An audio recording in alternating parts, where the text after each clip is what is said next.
प्रिय छात्रों, आज मैं महाकवि सूर्यकांत त्रिपाठी निराला जी द्वारा रचित भिक्षुक कविता का अध्यापन करने जा रहा हूँ। यह कविता 5वीं कक्षा से लेकर एमए तक की कक्षाओं में पढ़ाई जाती है। इस तरह से आप इसके महत्व को और इसकी प्रसिद्धि को आसानी से समझ सकते हैं। सूर्यकांत त्रिपाठी निराला को माता सरस्वती का वरद पुत्र कहा जाता है। हिंदी साहित्य के छायावाद में उनका एक विशेष स्थान है। निराला जी एक क्रांतिकारी कवि थे। उन्होंने शैली के क्षेत्र में एक क्रांतिकारी प्रयोग किया, एक अभिनय प्रयोग किया छंद मुक्त का। हिंदी कविताएं छंदों में बंधी हुई थी। निराला जी ने एक छंद मुक्त शैली का आविष्कार किया और फिर उसका एक सुंदर नमूना आप इस कविता में देख सकते हैं। यह कविता भी छंदों में बद्ध नहीं है, लेकिन फिर भी एक लय है। आइए हम सब इसका सस्वर पाठ करते हैं और इसके भावार्थ पर भी विस्तार से ध्यान देते हैं। तो शुरू करते हैं।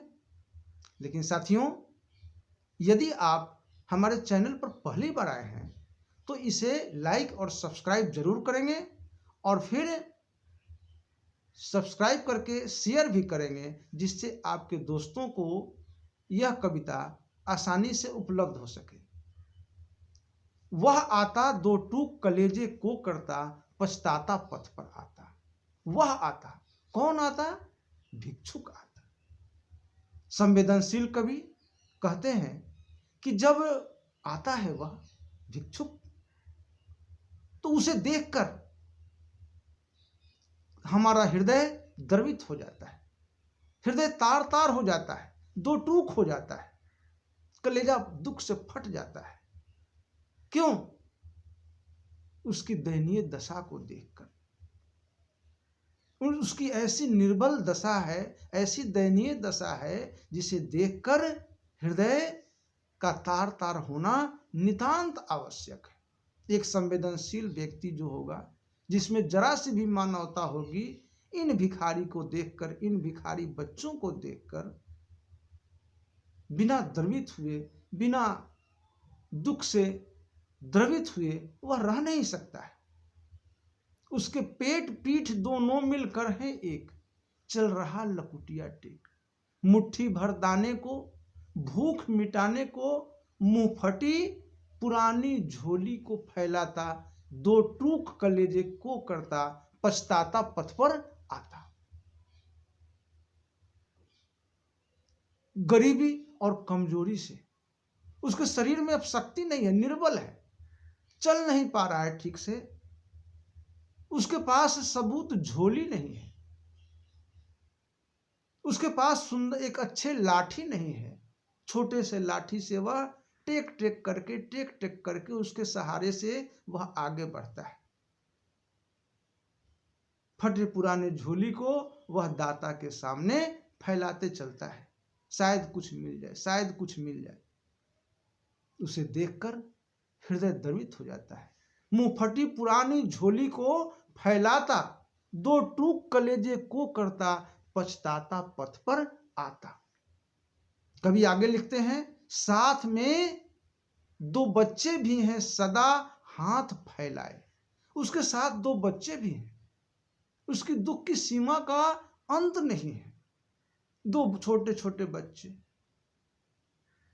वह भी लंगोटी पहने हुए, उनके शरीर पर वस्त्र नहीं है, वे भी हाथ फैला रहे हैं। साथ दो बच्चे भी हैं सदा हाथ फैलाए, बाएं से वे मलते हुए पेट और दाहिना दया दृष्टि पाने को फैलाए। पेट में तो कुछ है नहीं, अन्न नहीं है, इसलिए पेट को मल रहे हैं।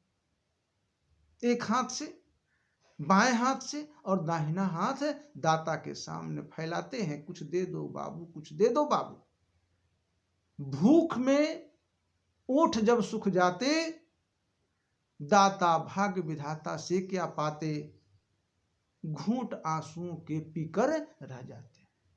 कहीं कुछ मिला, कहीं कुछ नहीं मिला, आंखों से टप टप लोर आंसू बह रहे हैं, वो आंसुओं की घूंट पीकर वे बेचारे रह जाते। दाता भाग्य विधाता से क्या पाते, घूंट आंसुओं के पीकर रह जाते। इतना ही नहीं, उनकी दयनीय दशा और देखिए आगे।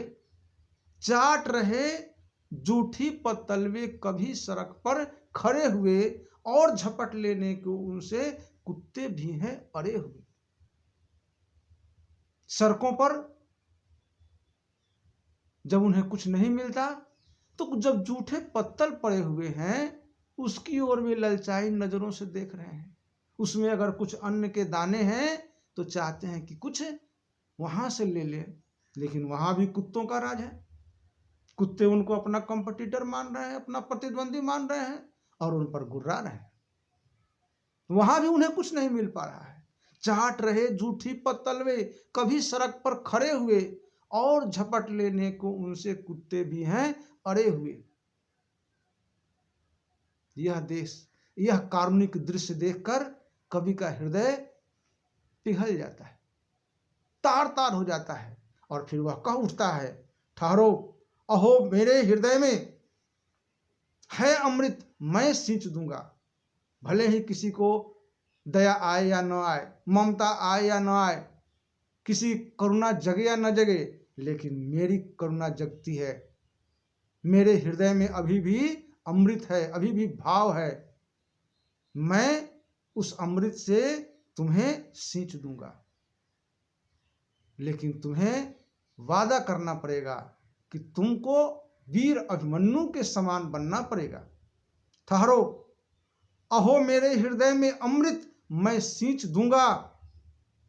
अहुमन्यु जैसे बन सकोगे तुम, तुम्हारे दुख मैं अपने हृदय में खींच लूंगा। मैं तुम्हारा दुख ले लूंगा और बदले में मैं तुझे सुख दूंगा, तुम्हारे दुख मैं हर लूंगा।